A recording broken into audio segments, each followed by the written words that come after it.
గుజరాత్లోని అహ్మదాబాద్లో ఘోర విమాన ప్రమాదం జరిగింది. సర్దార్ వల్లభాయ్ పటేల్ ఎయిర్పోర్ట్ నుంచి టేకాఫ్ అయిన కొద్దిసేపటికే ఎయిర్ ఇండియా ఫ్లైట్ కూలిపోయింది. మేఘానీలోని బీజీ మెడికల్ కాలేజీ భవనంపై కూలిపోయింది. క్రాష్ అయిన ఫ్లైట్ ఎయిర్ ఇండియాకు చెందిన AI-171గా గుర్తించారు అధికారులు. ఫ్లైట్ అహ్మదాబాద్ నుంచి లండన్ వెళ్తుండగా ఈ ప్రమాదం జరిగింది. ప్రమాద సమయంలో విమానంలో 242 మంది ప్రయాణికులు ఉన్నారు. వీరిలో 230 మంది ప్రయాణికులు, 2 పైలట్లు, 10 మంది సిబ్బంది ఉన్నారు.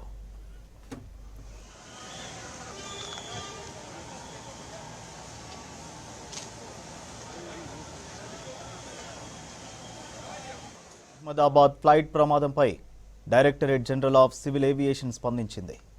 విమానానికి కెప్టెన్గా సుమిత్ సబర్వాల్, ఫస్ట్ ఆఫీసర్గా క్లైవ్ కుండర్ ఉన్నట్లు తెలిపింది. ఎయిర్ ఇండియా విమానం మధ్యాహ్నం 1:39 టేకాఫ్ అయిందని చెప్పింది. ఆ తర్వాత కాసేపటికే ఫ్లైట్ నుంచి ఏటీసీకి మేడే కాల్ వచ్చిందని తెలిపింది. ఆ తర్వాత కొన్ని క్షణాల్లోనే విమానం కూలిపోయినట్లు చెప్పింది.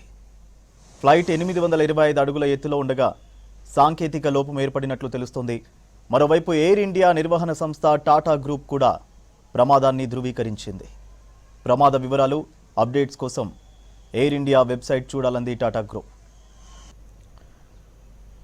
ప్రమాదానికి గురైన ఫ్లైట్లో 169 మంది ఇండియన్స్, 53 మంది బ్రిటిష్ ప్రయాణికులు ఉన్నట్టు తెలిపింది ఎయిర్ ఇండియా. అలాగే 7 పోర్చుగీస్, 1 కెనడియన్ ఉన్నట్లు చెప్పింది. మరోవైపు విమాన ప్రమాదంతో అహ్మదాబాద్ ఇంటర్నేషనల్ ఎయిర్పోర్ట్ను తాత్కాలికంగా మూసివేసింది DGCA. తదుపరి ఉత్తర్వులు వచ్చే వరకు విమానాల రాకపోకలు ఉండవని తెలిపింది. ప్రమాదానికి గురైన విమానం wide body Boeing 787 dream liner మోడల్గా గుర్తించారు. దీనిలో గరిష్టంగా 300 మంది వరకు ప్రయాణించవచ్చు. క్రాష్ అయిన విమానం 11 ఏళ్లుగా సేవలందిస్తున్నట్టు తెలుస్తోంది.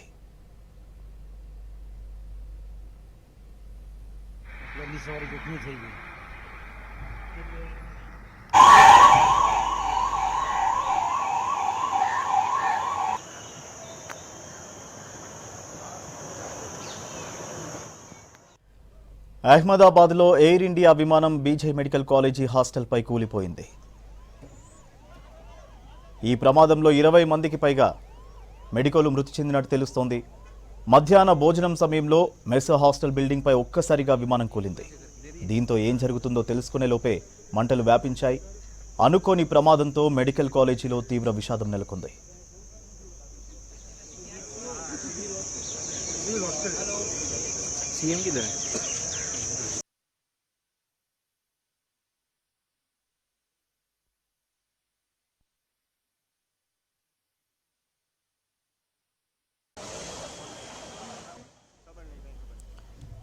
అహ్మదాబాద్ విమాన ప్రమాదం తీవ్ర విషాదంగా మారింది. ఫ్లైట్లోని మొత్తం 242 మంది మరణించారు.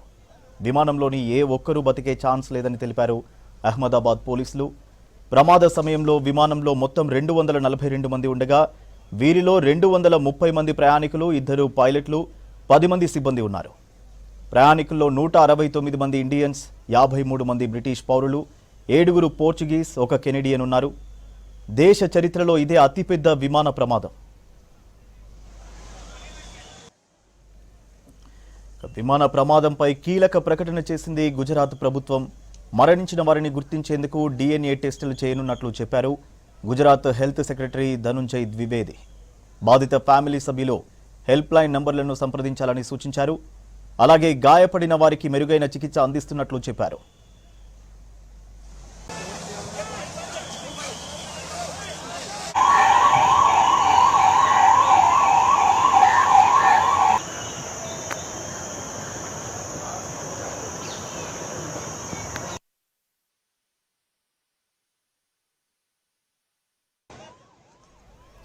మరిన్ని డీటెయిల్స్ ధనరాజ్ అందిస్తారు. ధనరాజ్, ఇదే అతిపెద్ద విమాన ప్రమాదంగా చెప్తున్నారు. దేశంలో విమాన ప్రమాదాలకు సంబంధించి అప్డేట్స్ ఏంటి?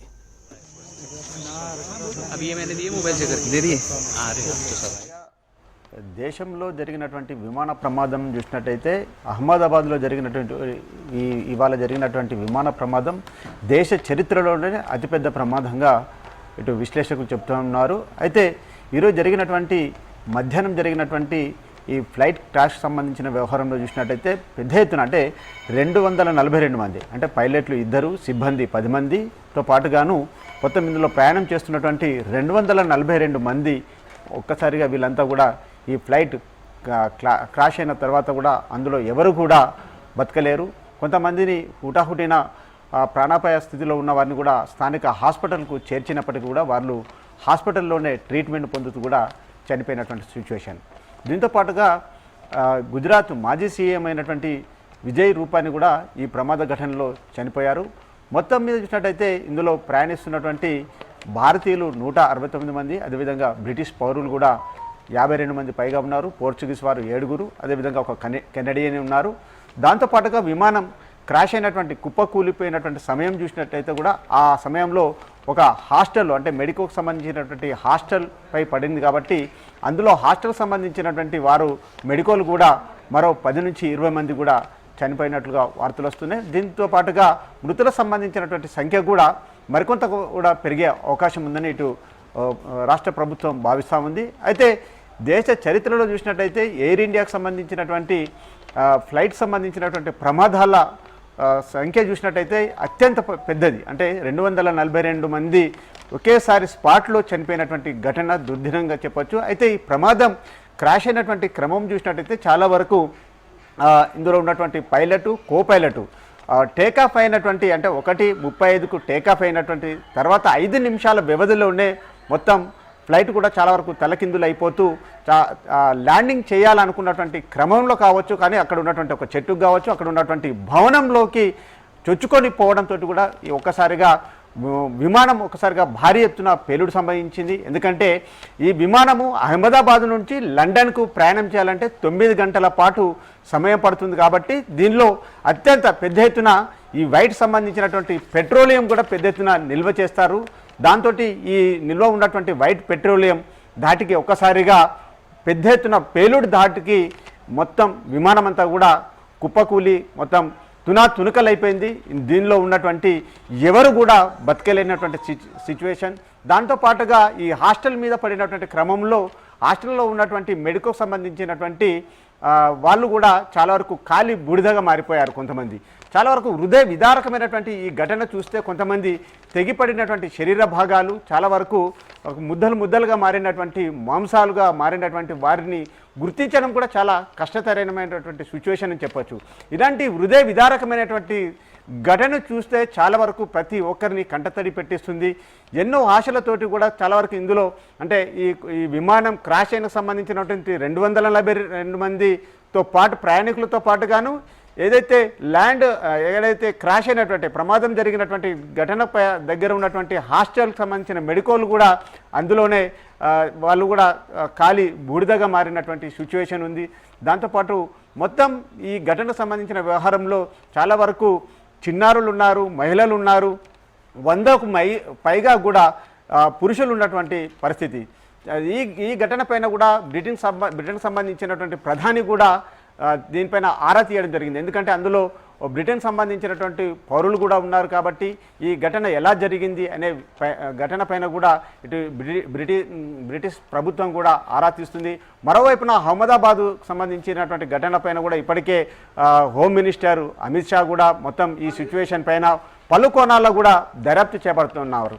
అయితే విమాన ప్రమాదం జరిగినటువంటి సమయంలో పైలటు కో-పైలటు వీళ్ళు కూడా మేడే కాల్కి సంబంధించినటువంటి కాల్ను కూడా ఇందులో వాళ్ళు ఇచ్చినట్లుగా సిఏటీకి అంటే ఏటీసీకి సంబంధించి అంటే ఎయిర్ సంబంధించినటువంటి ట్రాఫిక్ కంట్రోల్ బృందానికి కూడా వీళ్ళు ఇన్ఫర్మేషన్ ఇచ్చినట్టుగా తెలుస్తుంది. చివరిగా పైలట్ కో-పైలట్లు ఏం మాట్లాడి ఉంటారు, అందులో సాంకేతిక సంబంధించినటువంటి విషయాలను మాట్లాడి ఉంటారా, దాంతో పాటుగా అంటే ఈ కాక్పిట్ సంబంధించినటువంటి వాయిస్ రికార్డు ఉంటుంది. ఈ కాక్పిట్ వాయిస్ రికార్డు అంటే సిబిఆర్లో ఏమేమి రికార్డ్ అయి ఉంటుంది, చివరిగా పైలట్లు కో-పైలట్లు ఎలాంటి ఇండికేషన్ ఇచ్చి ఉంటారు అనేది కూడా చాలా వరకు ఈ సిబిఆర్ కాక్పిట్ వాయిస్ రికార్డ్ అనేది చాలా కీలకంగా మారనుంది.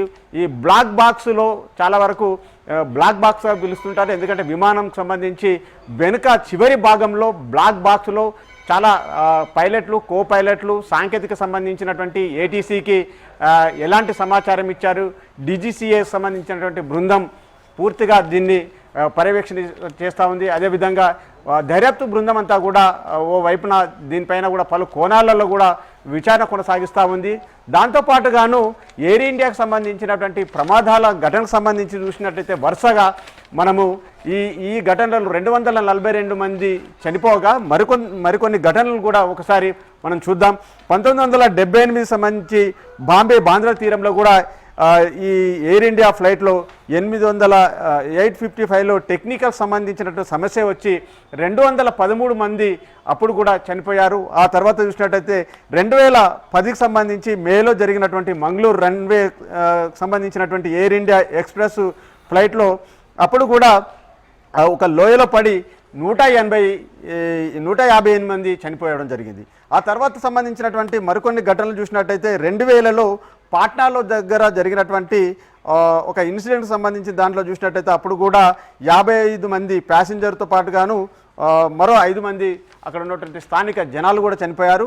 ఇక 1993లో చూసినట్టయితే ఔరంగాబాద్ రన్వే ట్రక్కును ఢీకొట్టినటువంటి ఇండియన్ ఎయిర్లైన్స్ ఫ్లైటు అప్పుడు కూడా 491 సంబంధించినటువంటి క్రాష్ అయ్యి అప్పుడు కూడా 55 మంది కూడా చనిపోయినటువంటి సిచ్యువేషన్ ఉంది.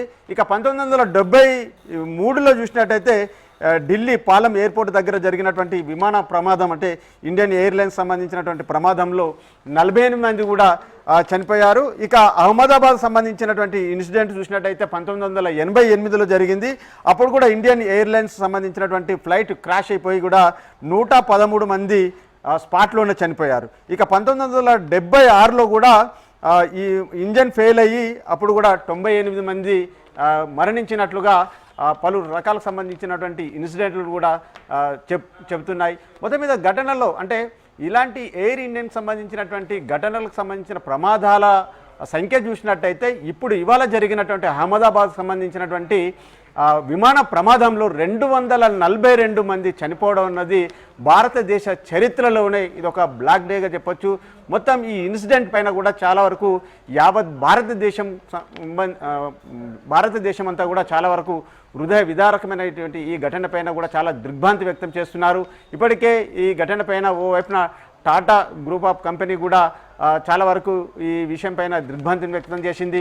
మరోవైపున కూడా మొత్తం దేశం వ్యాప్తంగా ఉన్నటువంటి మొత్తం రాజకీయ నాయకులు కావచ్చు, మొత్తం విఐపికి సంబంధించినటువంటి పర్సన్స్, బిజినెస్ మ్యాన్స్ అందరూ కూడా చాలా వరకు ఇది చాలా దిగ్భ్రాంతికరమైనటువంటి ఘటన, ఇది చాలా హృదయ విదారకమైనటువంటి ఘటన అని చెప్పొచ్చు. ఎందుకంటే 242 మందితో పాటుగాను మెడికల్కి సంబంధించిన వారు కూడా ఆ ఘటనలో కూడా మరో 10 నుంచి 20 మంది కూడా స్పాట్లోనే చనిపోవడం, చాలా వరకు మృతులకు సంబంధించినటువంటి సంఖ్య చూసినట్టయితే ఇక టోటల్గా ఫ్లైట్లో ఉన్న వాళ్ళు 242 మందితో పాటుగాను మరో 20 మంది మెడికల్ కూడా చనిపోవడం అనేది ఇలాంటి ఇన్సిడెంట్ చాలా వరకు భారతదేశ చరిత్రలోనే ఇది ఒక పెద్ద బ్లాక్ డేగా చెప్పొచ్చు అనేది ఇటు విశ్లేషకులు భావిస్తున్నారు.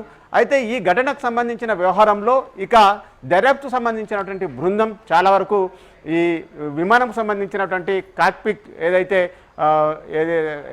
దానిపైననే అదే బ్లాక్ బాక్స్ పైననే ప్రధానమైనటువంటి దృష్టి సారించింది. దర్యాప్తు సంబంధించినటువంటి వ్యవహారం అంతా కూడా చాలా కీలకంగా మారుతుంది కాబట్టి ఈ సిబిఆర్ కాక్పిట్ వాయిస్ రికార్డర్ సంబంధించినటువంటి బ్లాక్ బాక్స్ దొరికినట్టయితే దానిలో చివరిసారిగా ఈ పైలట్ కో పైలట్లు ఎలా ఇండికేట్ చేశారు, అదేవిధంగా ఏటీసీకి ఎలాంటి సమాచారం ఇచ్చారు, రాడార్ నుంచి కూడా విమానం ఎలా మాయమైపోయింది, ఆ తర్వాత ఎలా మొత్తం క్రాష్ అయిపోయింది, ఆ తర్వాత జరిగినటువంటి ఇన్సిడెంట్లో పూర్తిగా సమాచారం అంతా కూడా అందులో నిక్షిప్తమై ఉంటుంది. కాబట్టి ఈ సిబిఆర్ అనేది చాలా వరకు చాలా కీలకమైనటువంటి ఇన్ఫర్మేషన్ అందులో పొందుపరచబడ ఉంటుంది. కాబట్టి అంటే ఆ బ్లాక్ బాక్స్ అనేది చాలా వరకు ఆరెంజ్ సంబంధించినటువంటి కలర్లో ఉంటుంది.